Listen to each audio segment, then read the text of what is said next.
तो नमस्कार दोस्तों। आज के इस वीडियो में हम बात करेंगे फिलाटेक्स इंडिया लिमिटेड के बारे में।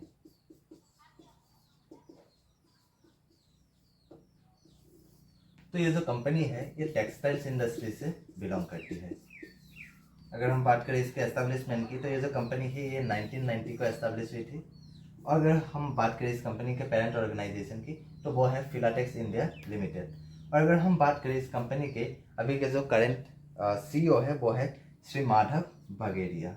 तो आज के इस वीडियो में हम इसी कंपनी के ऊपर बात करेंगे। आज के इस वीडियो में हम इस कंपनी के फंडामेंटल्स के साथ साथ फाइनेंशियल्स को भी एनालाइज करेंगे, जिससे आपको एक आइडिया मिल सकेगा कि आपको इस कंपनी में इन्वेस्ट करना चाहिए या फिर नहीं। तो चलिए बिना वक्त गवाए आज के इस वीडियो को शुरू करते हैं। तो चलिए सबसे पहले हम बात करते हैं फिलाटेक्स इंडिया लिमिटेड के फाइनेंशियल्स के बारे में। तो फाइनेंशियल्स में सबसे पहले अगर हम बात करें रेवेन्यू की तो इस कंपनी का जो रेवेन्यू है वो 2021 से लगातार राइज हो रही है 2023 तक। अगर हम बात करें 2021 की तो वो है 2227 करोड़।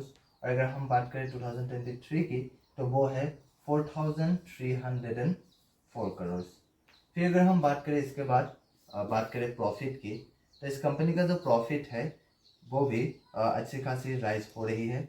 2019 से इसका जो प्रॉफिट है वो लगातार राइज हो रही है 2022 तक, पर 2023 में अभी थोड़ा सा कम हुआ है एज कम्पेयर टू 2022। अगर हम बात करें 2022 की तो वो है 303 करोड़। और अगर हम बात करें 2023 यानी करंट ईयर की वो है 90 करोड़, जो कि कम है एज कम्पेयर टू 2022। तो ठीक है, इसके बाद हम बात करते हैं कंपनी के नेटवर्थ की। तो इस कंपनी का जो नेटवर्थ है वो लगातार राइज हो रही है 2019 से लगातार राइज हो रही है 2023 तक। अगर हम बात करें 2019 की तो वो है 472 करोड़। और अगर हम बात करें 2023 की तो वो है 1099 करोड़। तो चलिए इसके बाद हम बात करते हैं कंपनी के फंडामेंटल्स के बारे में। तो चलिए इसके बाद हम बात करते हैं कंपनी के फंडामेंटल्स के बारे में।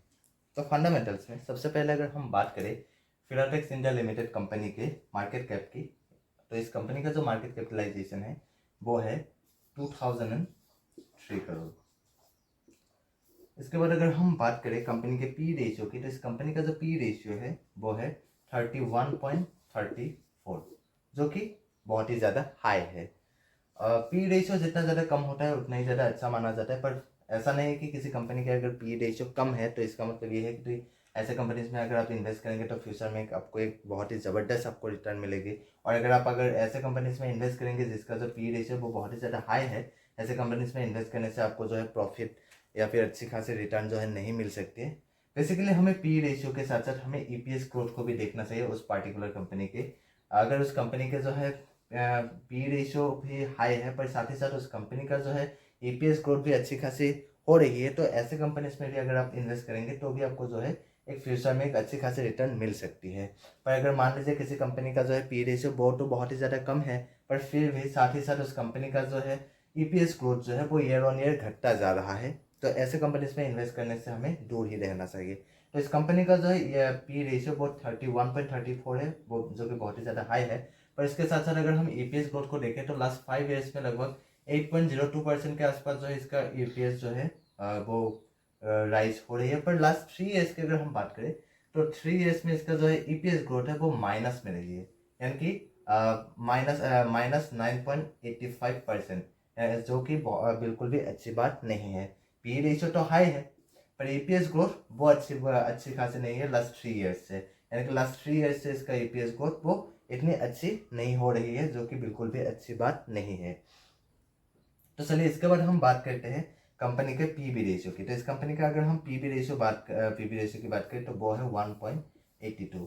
और पीबी रेशियो भी जितना ज़्यादा कम होता है उतना ही ज़्यादा अच्छा माना जाता है। और किसी कंपनी का अगर पीबी रेशियो 1 से भी कम हो तो उसका तो वो तो और भी ज़्यादा अच्छा माना जाता है। क्यों? बेसिकली अगर किसी कंपनी का पीबी रेशियो अगर 1 से भी कम है तो इसका मतलब ये है कि उस कंपनी का जो शेयर प्राइस है वो उसके बीबीपीएस यानी कि बुक वैल्यू पर शेयर से भी कम है। यानी कि अगर हम यहाँ पर देखें तो इस कंपनी का जो बुक वैल्यू पर शेयर है वो है 24.75।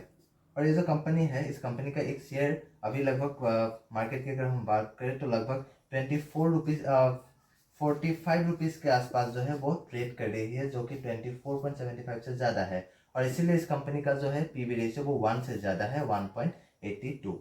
तो चलिए इसके बाद हम बात करते हैं इंडस्ट्री पी की। तो इस कंपनी, ये जो कंपनी है जिस भी इंडस्ट्री से बिलोंग करती है, यानी कि टेक्सटाइल इंडस्ट्री से ये कंपनी बिलोंग करती है, तो उस इंडस्ट्री का जो पी रेशियो वो है 37.95।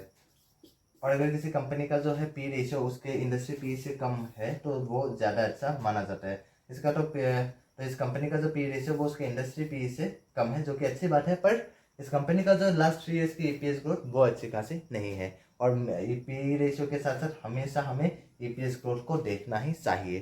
तो इसके बाद अगर हम बात करें डेट टू इक्विटी रेशियो की, तो इस कंपनी का जो डेट टू इक्विटी रेशियो वो अच्छी खासी है, 0.28। तो अगर हम डी रेशियो की बात करें तो इस कंपनी का जो डी रेशियो वो अच्छी खासी है। तो डी रेशियो के साथ साथ हमें कंपनी के करंट रेशियो को भी देखना चाहिए। कंपनी का अगर करंट रेशियो वो अगर 1 से ज़्यादा है तो इसका मतलब ये है कि उस कंपनी के पास करंट एसेट ज़्यादा है, जो कि अच्छी बात है। और अगर 1 से कम है तो इसका मतलब ये है कि उस कंपनी के पास करंट लायबिलिटीज ज़्यादा है, जो कि बिल्कुल भी अच्छी बात नहीं है। और करंट रेशियो 2 या फिर 2 से ज़्यादा हो तब उसे ज़्यादा अच्छा माना जाता है। तो इसका जो करंट रेशियो वो है 1.27, जो कि 2 या 2 से ज़्यादा है नहीं, पर फिर भी इस कंपनी का जो है करंट रेशियो वो 1 से ज़्यादा है। इसका मतलब इस कंपनी के पास करंट एसेट से ज़्यादा है। तो इसके बाद अगर हम बात करें पैग रेशियो की, तो इस कंपनी का जो पैग रेशियो है वो है 3.81।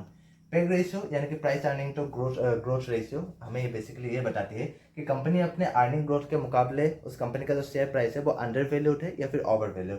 तो इसका जो है पैग रेशियो वो 3.81 है। इसका मतलब ये क्या है? इसका मतलब ये है कि इस कंपनी का जो है शेयर प्राइस जो है वो ओवर वैल्यूड है एज कम्पेयर टू इसकी अर्निंग ग्रोथ। क्यों ओवर वैल्यूड है? अगर किसी कंपनी का जो पैग रेशियो है वो 1 से कम है तो इसका मतलब ये है कि उस कंपनी का जो शेयर प्राइस है वो अंडर वैल्यूड है। अगर 1 से ज़्यादा है तो इसका मतलब ये है कि उस कंपनी के पास जो है उस कंपनी का जो शेयर प्राइस है वो ओवर वैल्यूड है। तो चलिए इसके बाद हम बात करते हैं आरओई की। तो इस कंपनी का जो आरओई है वो है 12.67%। और आरओई और आरओसी, हमें आरओई के साथ साथ आरओसी को भी देखना चाहिए। तो इसका जो आरओसी है वो 12.7% है। और आरओई और आरओसी के भी इसमें जितना ज़्यादा कम गैप होगा उतना ही ज़्यादा अच्छा है। क्यों? बेसिकली अगर किसी कंपनी का जो आरओई और आरओसी के बीच में गैप कम है तो इसका मतलब ये है कि वो कंपनी जो है अपने डेट के साथ साथ इक्विटी को भी ये अच्छे से मैनेज कर पा रही है। तो इनके बीच में जो है गैप जो है वो कम ही है, यानी कि ये जो कंपनी है वो अपने डेट के साथ साथ इक्विटी को भी अच्छी तरह से मैनेज कर रही है। और हाँ, हमें अगर ये जो आरओई और आरओसी है वो 20 से ज़्यादा हो तब उसे ज़्यादा अच्छा माना जाता है। इनका आरओई और आरओसी 20 से तो ज़्यादा है नहीं, पर फिर भी 12% भी, हाँ, 12% से इसका जो है ज़्यादा है, इसका जो आरओई और आरओसी है, जो कि हमें जिसे हम एक अच्छी खासी आरओई और आरओसी मान सकते हैं। तो इसके बाद अगर हम बात करें ईपीएस की, ईपीएस यानी कि अर्निंग पर शेयर, तो इस कंपनी का जो ईपीएस है वो है 1.44। और ईपीएस जितना ज़्यादा हो उतनी ज़्यादा अच्छा है। और ये अगर ईयर ऑन ईयर अच्छी खासी राइज हो रही है तो उससे ज़्यादा अच्छा माना जाता है। तो इसके बाद अगर हम बात करें डिविडेंड यील्ड की, तो इस कंपनी का जो डिविडेंड यील्ड है वो है 0.33%, जो कि इतना भी कुछ खास है नहीं। और डिविडेंड यील्ड भी जितना ज़्यादा होता है उतना ही ज़्यादा अच्छा माना जाता है, क्योंकि बेसिकली अगर किसी कंपनी का डिविडेंड यील्ड ज़्यादा है तो इसका मतलब ये है कि वो जो कंपनी है वो फ्यूचर में भी आपको एक अच्छी खासी डिविडेंड पे कर सकती है। तो चलिए इसके बाद हम बात करते हैं बुक वैल्यू और फेस वैल्यू की। तो बुक वैल्यू हमने ऑलरेडी डिस्कस कर लिया है, इसका जो बुक वैल्यू है वो है 24.75। इसके बाद अगर हम बात करें फेस वैल्यू की, तो इस कंपनी का जो फेस वैल्यू है वो है 1। तो चलिए इसके बाद हम बात करते हैं फिलाटेक्स इंडिया कंपनी के शेयर होल्डिंग पैटर्न के बारे में।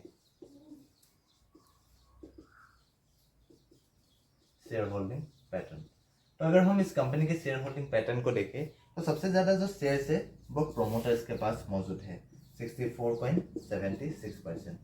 अगर हम बात करें रिटेलर्स की, तो रिटेलर्स के पास लगभग 29.20% के आसपास शेयर्स जो है वो मौजूद है।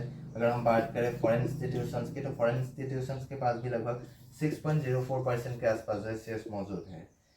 तो और बेसिकली ये माना जाता है जिनकी कंपनीज के जो प्रोमोटर्स के पास अगर 45% से भी ज़्यादा शेयर्स मौजूद है तो इस कंपनीज में इन्वेस्ट करना ज़्यादा सेफ माना जाता है।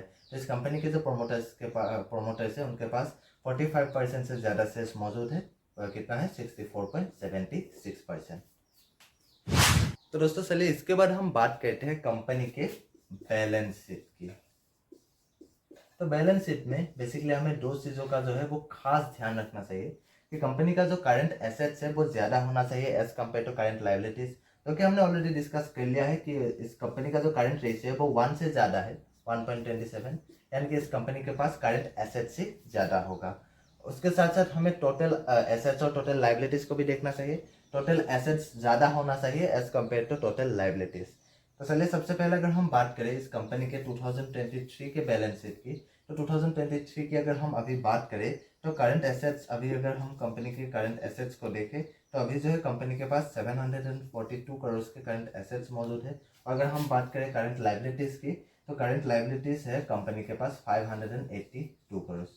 तो इसके बाद अगर हम बात करें टोटल एसेट्स की, तो अभी जो कंपनी के पास टोटल एसेट्स है वो है 2113 करोड़। और अगर हम बात करें टोटल लाइबिलिटीज़ की, तो अभी जो कंपनी के पास टोटल लाइबिलिटीज़ है वो है 1014 करोड़। यानी कि इस कंपनी के पास टोटल एसेट्स भी ज़्यादा है as compare to total liabilities. अगर हम 2022 की बात करें तो 2022 में इस कंपनी के पास जो है करंट एसेट्स जो टोटल एसेट्स जो थे, कंपनी के पास टोटल एसेट्स जो थे तो वो थे 2023 करोड़। और अगर हम बात करें टोटल लाइबिलिटीज़ की, तो इस कंपनी के पास जो टोटल लाइबिलिटीज़ थे वो थे 937 करोड़।